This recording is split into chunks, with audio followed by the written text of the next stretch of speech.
Olá você, telespectadora. Olá você, telespectador da TV Cultura. A partir de agora você acompanha a edição desta sexta-feira, 23 de fevereiro, do Opinião Litoral. Vão participar o Roberto Mohamed, comentarista do programa nas sextas-feiras, e o médico infectologista Ricardo Aiden, que deve estar com muito trabalho, né, Mohamed? Porque é dengue, é covid, é zika, é chikungunya, só para começar, né? Paulo, boa tarde. Boa tarde. O prazer estar recebendo o Ricardo aqui. E aí o melhor de tudo é que o Ricardo não vaselina, né? Ele responde tudo que a gente pergunta. Ricardo, eu queria começar. É lógico que o assunto do momento é a dengue. E é algo previsível que ocorre todo ano. Eu notei que do ano passado para cá, a campanha da dengue, ela sempre começa muito em cima da hora. E ela, na minha opinião, tinha que ser um trabalho permanente, pelo menos o de prevenção. Prevenção em relação ao mosquito. Todo mundo está falando da vacina, é a primeira vez que tem vacina, não tem produção suficiente. A dengue é uma doença atípica do continente do sul do planeta. Então a gente não vai ter interesse de laboratórios americanos, a não ser para fornecer para nós. Por que a gente não tem um trabalho contínuo nisso, Ricardo, de prevenção, já que todos os médicos falam que se o trabalho for contínuo o ano inteiro, você consegue chegar no verão com metade do trabalho já feito? Por que tem sempre essa interrupção e correr atrás do bicho quando ele já fugiu? Isso você tem 100% de razão.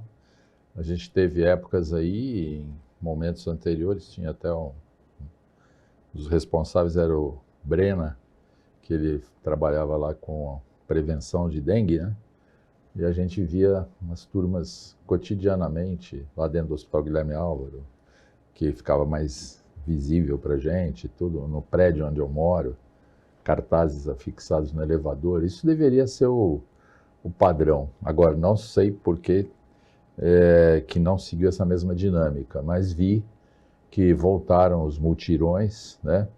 E os mutirões são fundamentais para você retirar lixo e ter um trabalho de visibilidade. Você sabe que mutirões feitos no bairro do Embaré retiram a mesma quantidade de lixo do que no Bom Retiro, porque às vezes o pessoal fala da zona noroeste, mas assim, a coisa ela é extensiva a todos os cantos. Isso é secular. Dengue atingiu as tripulações de Cristóvaro Colombo. Quidenga significa febre quebra-ossos. E isso aí vem de tempos imemoriais. Então, não há como estar atento 12 meses por ano, 24 horas por dia, com respeito a esse assunto. Porque é muito difícil de você, depois que o mosquito se instala, você conseguir eliminá-lo de uma forma total. E Ricardo, tem se veiculado que enquanto antes a preocupação era água limpa, parece que agora o mosquito já consegue se reproduzir, as larvas crescem em água suja. Perfeito. E isso explicaria porque ela está muito mais violenta, porque o vetor de transmissão começa a se multiplicar com uma velocidade muito maior. Além disso, o vírus também sofreu mutação, porque a gente tem ouvido, não havia notícias de tantas mortes nos anos anteriores. Houve mutação? Ele está mais violento? Desta feita, o vírus que está aparecendo, ele não tem o que a gente chama de variantes. Mas, por exemplo, lá atrás, anos atrás, eu tive 2 vezes dengue. Tipo 1, quando foi aquela primeira epidemia, que a gente não conhecia isso por aqui. E passados uns 2, 3 anos, veio uma variante asiática pesada. Eu tive uma dengue bastante séria. Não precisei internar, mas foi por pouco. E causou muito problema. Essas variantes geralmente fazem com que o número de óbitos aumente.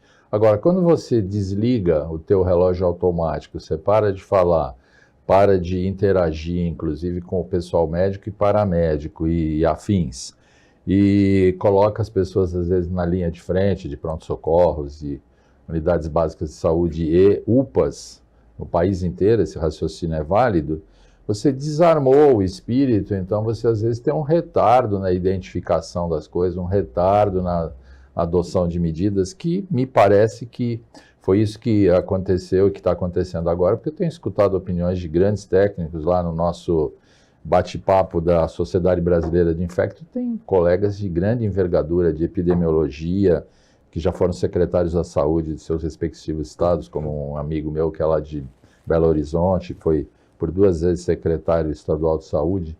Todos falam a mesma coisa, né? É a crônica da morte anunciada.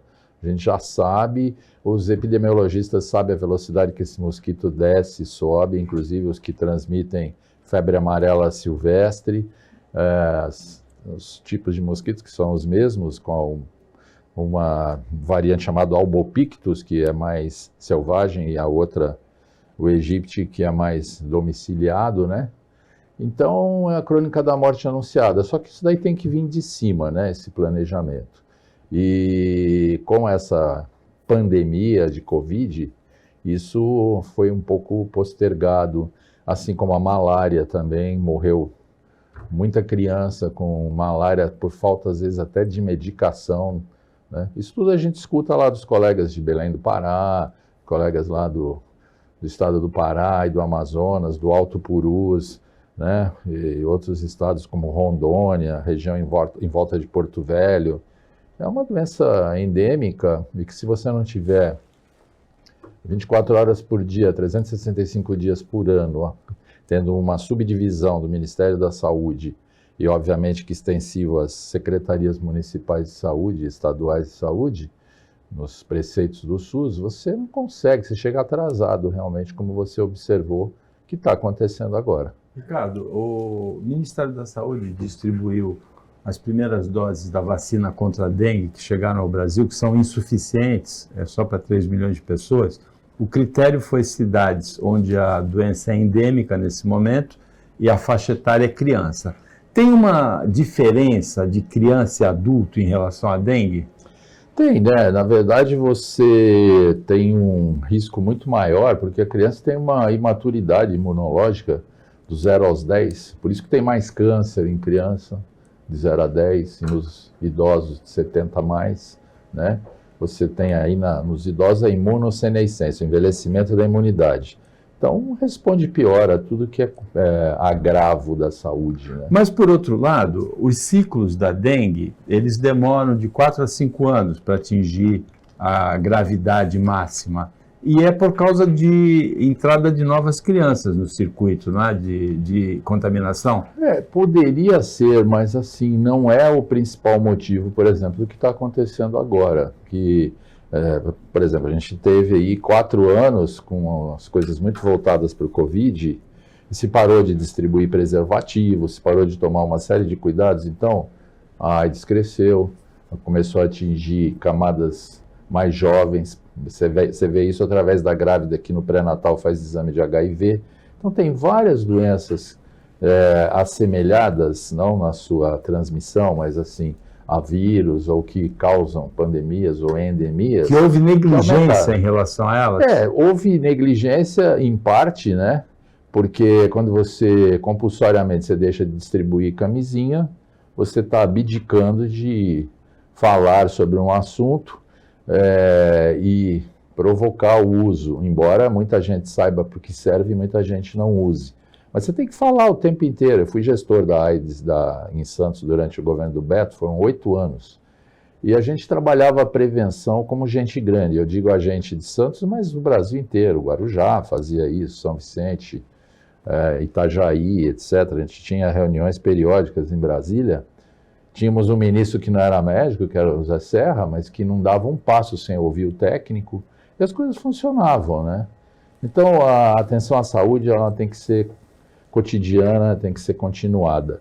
Claro que você pode enfatizar mais uma coisa, como foi o Covid, não tem como não enfatizar o Covid, né?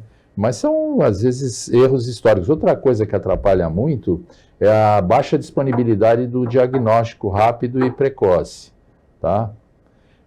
Você está com isso disponível. É um angu de caroço você ter os pacientes que a gente já atende. Eu atendo no ambulatório no Guilherme Álvaro, pela UNAERP Medicina, e atendo, que eu estou aposentado do Estado, mas estou lá pela faculdade. e até no meu consultório. E a gente vê a dificuldade da população, mesmo detentora de convênios médicos e tudo, de fazer um exame. E o teste da dengue, o NS1, está disponível, inclusive em farmácia, né? E é um teste, assim, bastante interessante, bastante preciso. Não é 100% como quase tudo em medicina, mas, assim, é um conjunto de coisas, né? E se você não tiver atenção à saúde e trabalhar muito em cima de dados de vigilância, que também caíram muito nos últimos 4 para 5 anos, estão sendo recompostos agora, a gente toma pau mesmo, perde todas. E como ele acabou de falar, Mohamed falou, a gente chega sempre atrasado, sempre atrás do fato, entendeu? O time adversário fez 2-0, a gente tem que correr para empatar, para não perder o jogo. É terrível isso.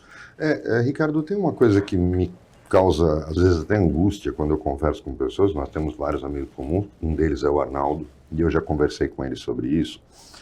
Existem uns protocolos médicos no Brasil que eu não consigo entender quando a gente compara, por exemplo, com a Europa e com os Estados Unidos. A gente adora papel, adora laudo e adora demora. Parece incrível. O médico americano, ele trabalha constante, ele sai, está na sua formação a leitura de exames de imagem. Qualquer médico. Então não tem um médico que só faz ultrassom, que é um equipamento relativamente barato, ele não precisa ser tão sofisticado quanto a gente vê em algumas clínicas aqui, mas a gente vê que, por exemplo, a urgência nos Estados Unidos, as salas de atendimento têm raio-x, que não usa filme, é digital na tela, e o ultrassom é feito pelo próprio médico em cima da emergência. O exame laboratorial, se for preciso, é colhido, dali já vai para o laboratório com urgência para voltar. Na Europa, isso também está sendo implantado já há 10 anos, de dotar desse aparato de exames rápidos, frente a equipamentos baratos. O raio-x e o ultrassom não se compara ao preço de uma tomografia, de uma ressonância. Por que a gente tem tanta dificuldade de aplicar esses protocolos no Brasil? É a formação do médico? É algum tipo de corporativismo? Ou é um dogma do Conselho Federal de Medicina que não deixa a coisa ir nesse sentido? Vou começar de trás para frente. Quer dizer, o especialista, né, o radiologista, ele consegue enxergar coisas que às vezes o médico comum não enxerga, ok? Eu atendi recentemente um indivíduo que prensou um dedo, não tem nada a ver exatamente com o assunto que você seguiu como fio condutor. Mas ele estava com uma ferida infectada, porque houve um esmagamento local aqui, prensou o dedo num portão, etc. Uma baita de uma infecção, e a família ficou assustada, porque falaram até em amputar o dedo. E ele tinha feito 2 radiografias em pronto-socorros, de porta de hospital, e tinha nitidamente um traço de fratura no dedo, né? Isso não é o que me moveu ali, porque a conduta ali era antibiótico terapia, uma série de coisas, debridamento do ferimento e tudo. Mas assim, não há formalmente no Brasil um treinamento específico, né, que a gente chama curva de aprendizado, para a identificação de imagem radiológica. Mas, por exemplo, vou te dar um exemplo. A faculdade onde eu dou aula, a gente dá aula de habilidades pneumo, que é doenças pulmonares, que um dos tutores da habilidades pneumo é um grande radiologista, o Márcio. E são espetaculares as imagens que ele mostra e as imagens que ele coloca nas questões de prova, tanto que eu procuro responder a prova vendo essa parte, porque para mim é curva de aprendizado, sem olhar o gabarito. Então depende muito, assim, em primeiro lugar, da boa vontade de coisa, mas não há uma formalidade que nem você colocou nos Estados Unidos. Eu conheço bem o SUS londrino, eu estive lá, fiz por 3 vezes preceptoria lá no SUS londrino, voltada para o HIV, mas sou curioso, né? Fui ver casa de parto, fui ver outras coisas. Tenho pacientes meus tem um deles que mora em Manchester, está fazendo curso de música, a gente conversa a cada 7, 10 dias, ou quando ele tem algum agravo. Há pouco tempo ele teve uma gripe, um H1N1, ligou para mim, né, não sabia o que ele tinha. Falei, tem teste? Ele falou, tem, na esquina da minha academia de música. Foi lá, fez o teste, no dia seguinte já tinha resultado, era H1N1, já deram remédio. Então depende muito do investimento, de observância de protocolos, coisa que aqui no Brasil não acontece na mesma medida, mas nem danando, mesmo em cidades grandes e em pessoas que tiveram uma boa formação médica. E o médico, ele, no geral, ele ainda está devendo para ele mesmo esse tipo de coisa. O médico, ele não pode ser preguiçoso. Tá? Não estou dizendo que os médicos são preguiçosos, não posso generalizar porque seria horroroso falar isso. Mas assim, a gente não pode e não deve, então tem que correr atrás. Principalmente quem? Principalmente quem faz porta, quem faz emergência. Eu dei muito plantão de porta de hospital, fui 17 anos plantonista de UTI, e aí de mim se não estudar e não me reciclar. Hoje, se eu tivesse que voltar a dar plantão em UTI, eu teria que fazer uns cursos de suficiência, que existem apropriados para isso, para poder me adequar a novos equipamentos, novos respiradores, uma série de coisas. Mas os protocolos estão aí, né? Se a pessoa quiser, ela acessa protocolos do melhor hospital do mundo, que é a Clínica Mayo, ou Mayo Clinic, lá em Minnesota. É o melhor hospital do mundo há 11 anos, e dos Estados Unidos, por consequência. E os protocolos deles são abertos. Agora, claro, você tem que adaptar à sua realidade, né? Que é o equipamento disponível. Então, é complicado isso. A gente precisaria remontar, investir, desenvolver uma linha condutora, um eixo condutor para você começar a fazer isso, né? Porque o desnível é imenso. Eu tenho colegas que atendem lá no Alto Purus, vão de barco atender a população ribeirinha. Tem um outro GCR, lá em Mato Grosso, que o lugar mais próximo de atendimento de HIV fica a 1.500 quilômetros dele. Então, ele foi criativo, ele atende à distância, ele pega os dados, ele manda no correio os remédios de HIV, porque a pessoa não consegue se deslocar 1.500, mais 1.500, 3.000 quilômetros a cada X meses para pegar remédio de HIV. Então, é um negócio assim que exige muita percepção, muito trabalho para você poder equilibrar isso que você colocou. O Opinião Litoral volta depois do intervalo bem rapidinho, fica aí com a gente.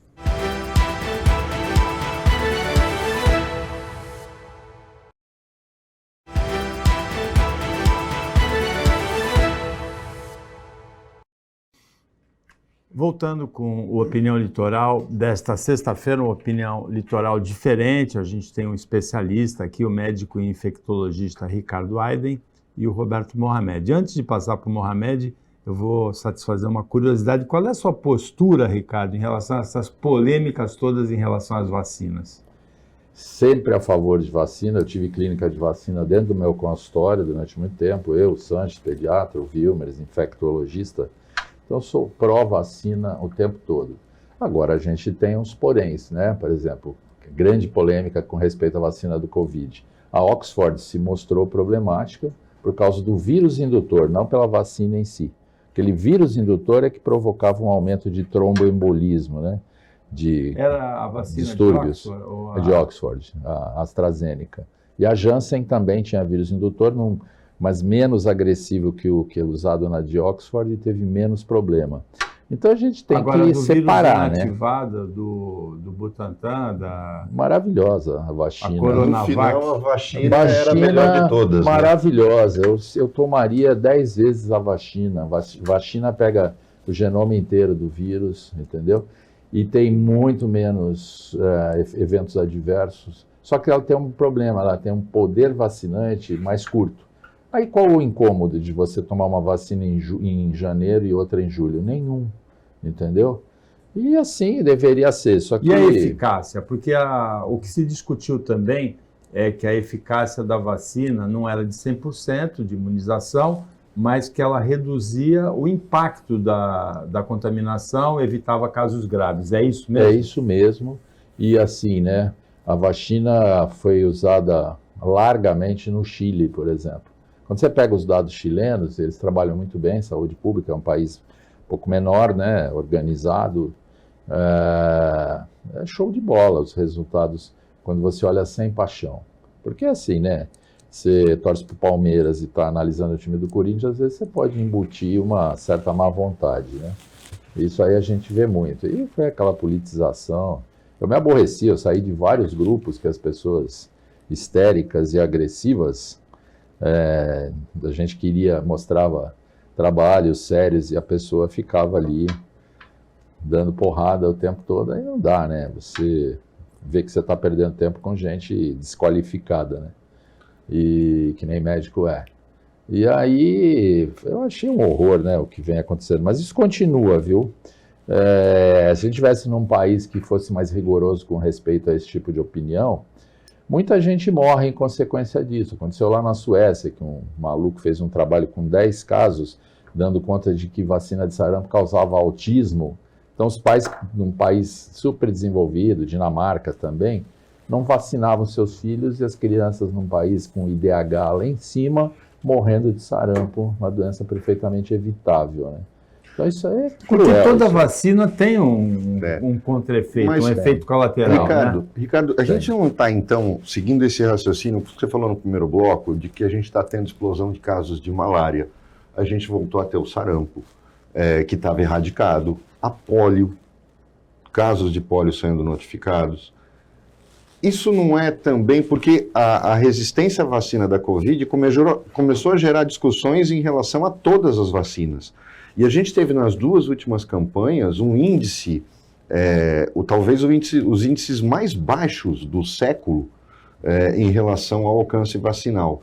A gente não está pagando preço agora com essas... Em termos, sim. A cobertura vacinal para a poliomielite, ela caiu abaixo de 50%, é um dado negativo histórico que nunca houve no Brasil.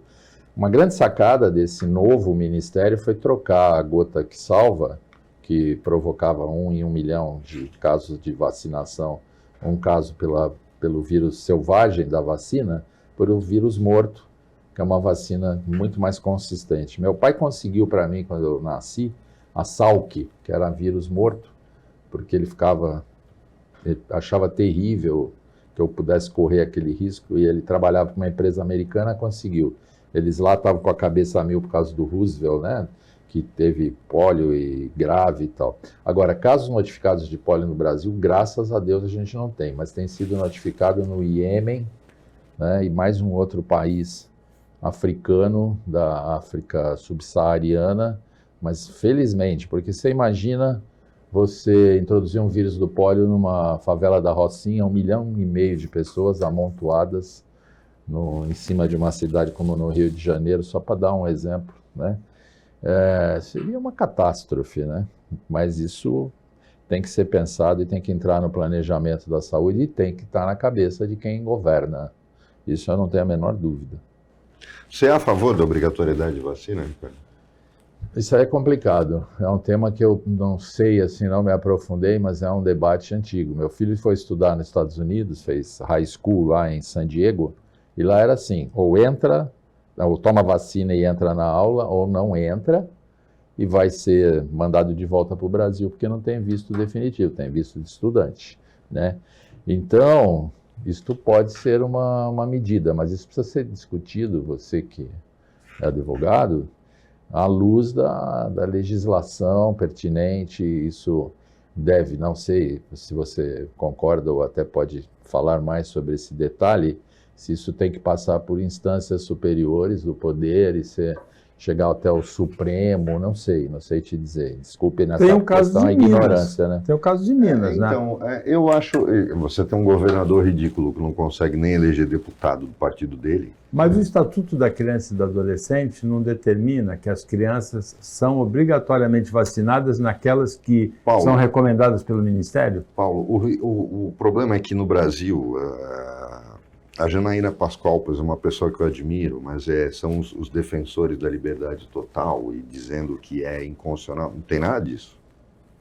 Então tá bom, eu de agora em diante eu sou contra o Estado, eu não vou mais pagar imposto, que é um direito meu. Eu não uso serviços públicos, então não vou mais pagar imposto. Pode? Não, não pode. Então é obrigatório. Poucas pessoas sabem. Por que no Brasil você não pode fazer como nos Estados Unidos e educar o filho em casa?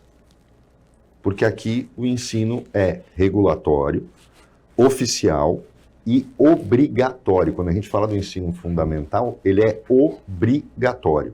Então você não pode deixar teu filho em casa e você pode ser preso por isso, você pode responder criminalmente por isso. Da mesma forma, na vacina, é a velha história do direito social contra o direito individual. Nós temos essa visão. Nos Estados Unidos, o direito individual ele está acima do direito social. É uma coisa absurda, mas é um conceito de criação do país. Aqui no Brasil, o direito social sempre se sobrepõe ao direito individual.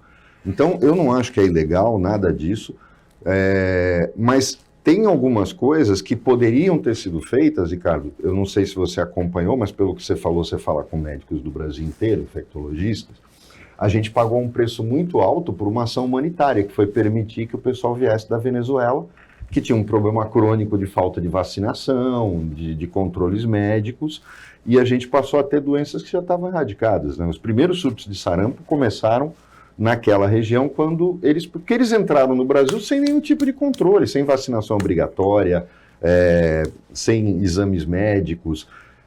Essa irresponsabilidade com que o Brasil age em nome da liberdade ou muitas vezes de uma coisa humanitária é que é o grande problema. E você trabalhou num hospital que tinha um papel social, o Guilherme Álvaro tem um papel social talvez muito mais importante até que o da medicina. Ele não é apenas um hospital, ele é um ponto de referência e único lugar de socorro para pessoas que não têm para onde ir. E a gente vê o quanto ele é maltratado muitas vezes por falta de verba, por picuinhas, por problemas técnicos. Essa mentalidade, essa visão, por que a gente não vê, por exemplo, o Guilherme Álvaro como o que ele realmente é, e é o papel de um hospital público, né? Ser o ponto de apoio e o ponto que contamina o resto da saúde pública no local onde ele está? Porque é lá que se faz pesquisa, é lá que você tem acesso aos piores quadros de todas as doenças que ele cuida. Por que a gente maltrata tanto hospitais como o Guilherme Álvaro, que tinham que ser as joias da medicina pública no Brasil? Os hospitais públicos. Eu fiz residência na Heliópolis, que é um hospital federal, né? Eu sei como funciona o Hospital São Paulo, tenho grandes amigos lá. Cheguei a fazer uma pós que acabei por não acabá-la, mas fiquei lá um tempão. Tenho amigos que são do Fundão, no Rio de Janeiro, então a gente tem uma realidade, né? Outro dia eu ainda encontrei o Quioro no supermercado, e ele é responsável pelos hospitais públicos federais. Ele estava me falando da dificuldade que ele encontrou pela frente, não poderia ser diferente. E o Guilherme Álvaro, eu fui diretor por 2 vezes, então a gente vê a importância social. Eu lá faço ambulatório, atendo gente de Ilha Comprida, Juquiá, etc, etc. Isso significa que o SUS ele não é capilarizado a partir de um certo ponto, e para o hospital de referência ele é fundamental. Então isso também carece de ter uma política clara e bem definida, né?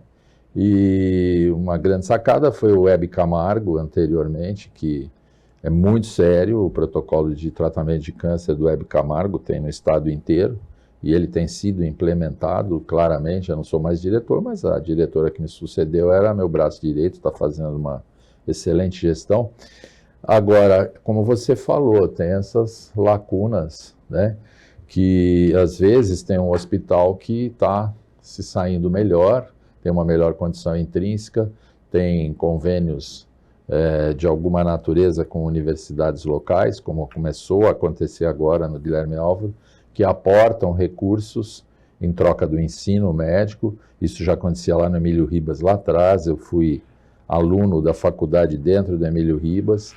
Então isso tudo são coisas que precisam ser repensadas e sair do papel e se transformar numa prática, né? Só que assim, como você falou, você tem lá um estado onde tem um secretário que não elege os seus deputados ou coisa assim, às vezes ele não tem poder político para implementar esse tipo de coisa, né? E se a gente vier para o nosso micromundo da cidade de Santos, isoladamente, isso também tem sua interface com prefeitura, com secretário de saúde e com Câmara de Vereadores, né? Então a gente tem que estar alinhado e ter um protocolo. Tudo que eu estou falando é chovendo no molhado quase e óbvio, mas se não tiver o fio condutor e tentar implementar, agora nunca será igual num país como o nosso. Você falou muito bem essa questão relativa à Venezuela, né? Todo lugar que recebe essas pessoas, e agora estão vindo de um outro lugar lá da Ásia, que tá me faltando aqui, onde houve um conflito grande com a Rússia e tudo.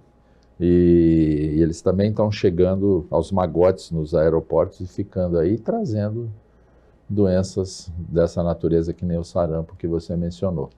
O Opinião volta depois do intervalo bem rapidinho para o último bloco.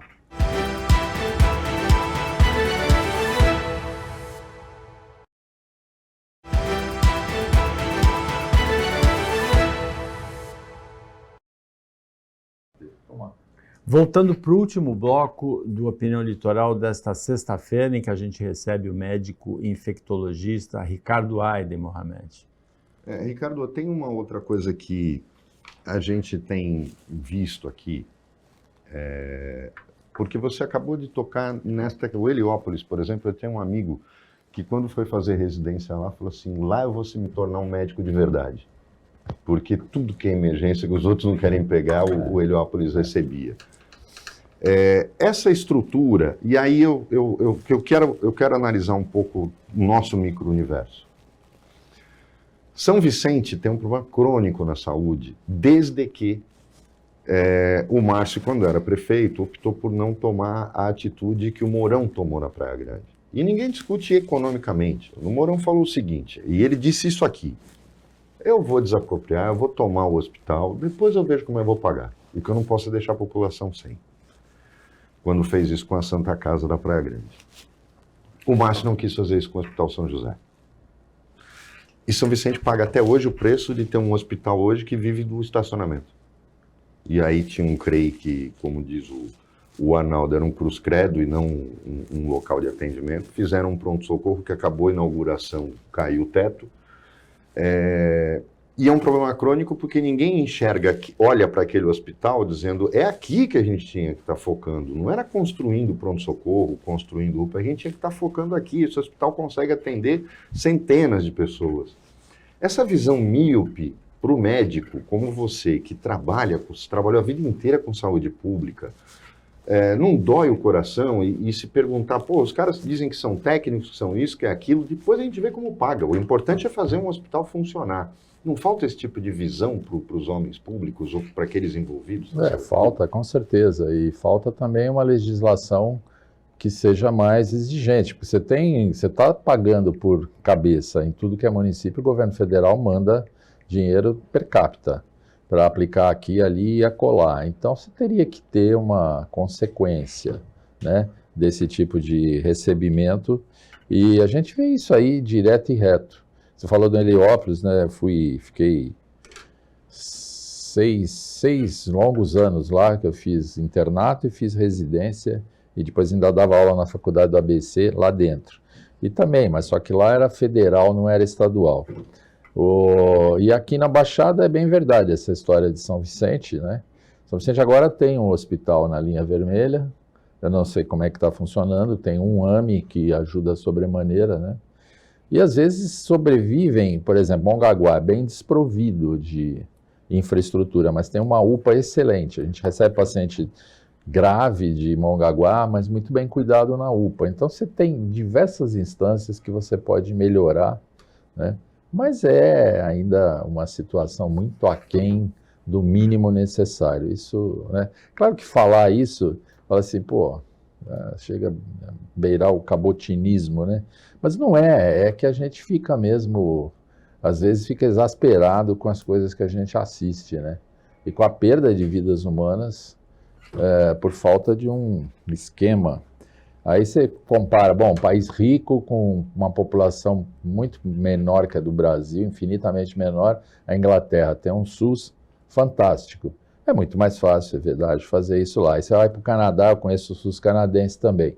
O SUS canadense é altamente restritivo, é um país de dimensões continentais, mas territorialmente comparável quase como o Brasil, mas assim, completamente diferente, cheio de problema, embora tenham muito mais dinheiro. Então, não é só dinheiro, é organização, né? Que também falta. Agora, Ricardo, 50 anos de carreira, olhando para a saúde pública, você entende que o nosso modelo, com as operadoras privadas de plano de saúde e o SUS coexistindo, é o ideal? Ou você acha que toda a saúde deveria ser pública? Eu acho que você pode ter essa coexistência, né? Afinal, o país nosso permite esse tipo de coisa. Só que assim, a gente precisa ser menos paternalista com algumas coisas. Então, Você pega aí... Os planos de saúde das operadoras enfrentam muitos problemas atuais com a judicialização, né? Sim, enfrentam, assim como o próprio serviço público. Eu lembro do Davi Wip, foi ele que me nomeou aí diretor na última passagem, ele é meu amigo da época de residência, e ele falava assim, Ricardo, até fralda e leites comuns para suplementar a mamadeira de criança, a gente recebe judicialização, quer dizer, a pessoa enlouquece lá, né? E uma parte do dinheiro vai para isso. Mamadeira. Até fralda e mamadeira. E leite. E a culpa é dos advogados, não? A culpa é do sistema, né? Os advogados agem brilhantemente. A gente conseguiu aqui em Santos, na época de assim, muita hepatite C, usar o interferon pegilado com uma ação civil pública que é caro, né? Era muito caro na época e não estava implantado. O Romero, promotor, eu, Caseiro, Evaldo, assessoramos lá essa questão da hepatite. Ele fez uma ação civil que não foi reformada até hoje. E até hoje, se alguém precisar tomar interferon pegilado, consegue de graça. Mas é tudo assim, né? Casualmente, com respeito a isso ou aquilo.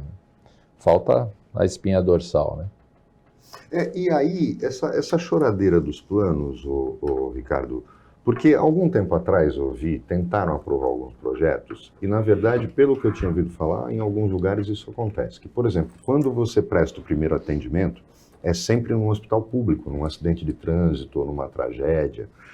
E se essas pessoas têm plano de saúde, se adotou a ideia de que o plano tinha que depois reembolsar o SUS pelo primeiro atendimento. Isso foi para frente? Não foi para frente, não.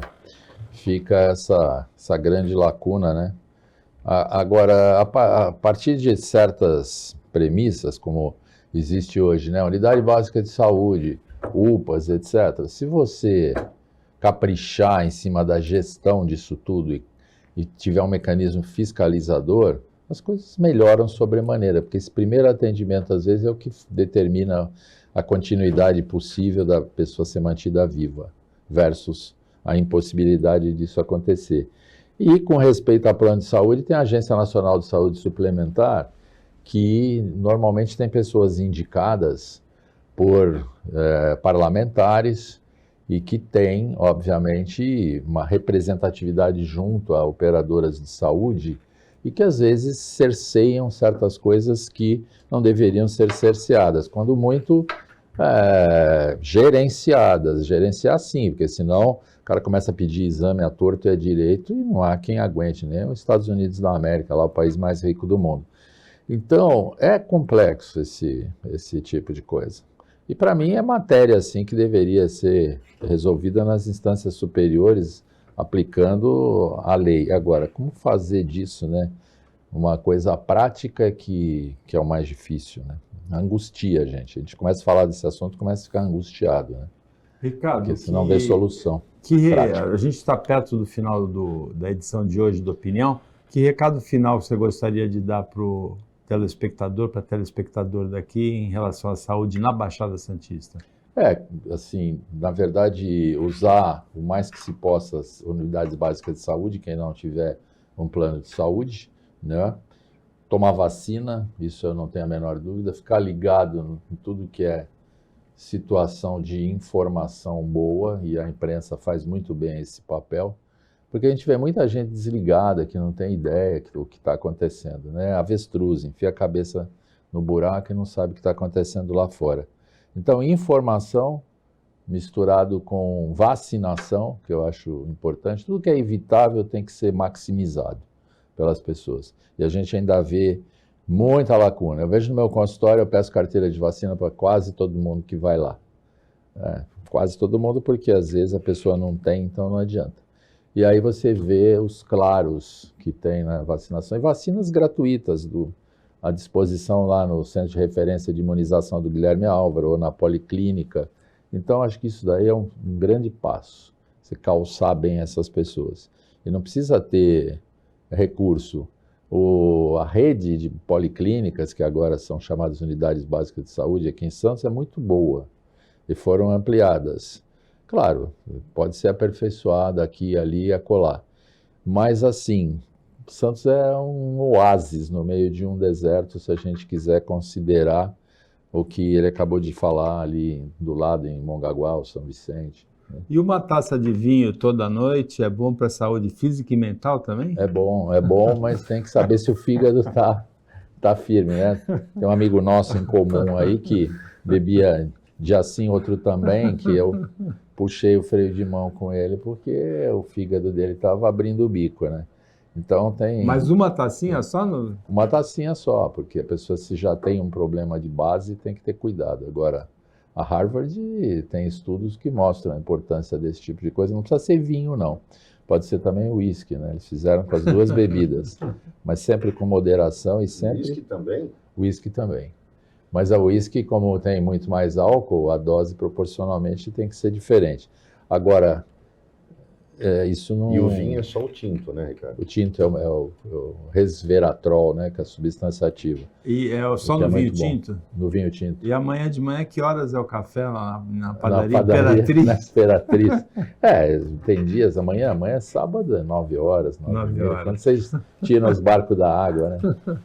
Com isso, chegamos ao final do Opinião Litoral desta sexta-feira, agradecendo muito a participação do médico infectologista Ricardo Aiden, do advogado Roberto Mohamed, do trabalho da equipe técnica e de jornalismo do Sistema Costa Norte, e agradecendo também a você, principalmente a você que acompanhou a gente mais essa edição. Até segunda-feira, nesse mesmo horário, depois do Jornal Litoral, e um ótimo final de semana para você que você merece.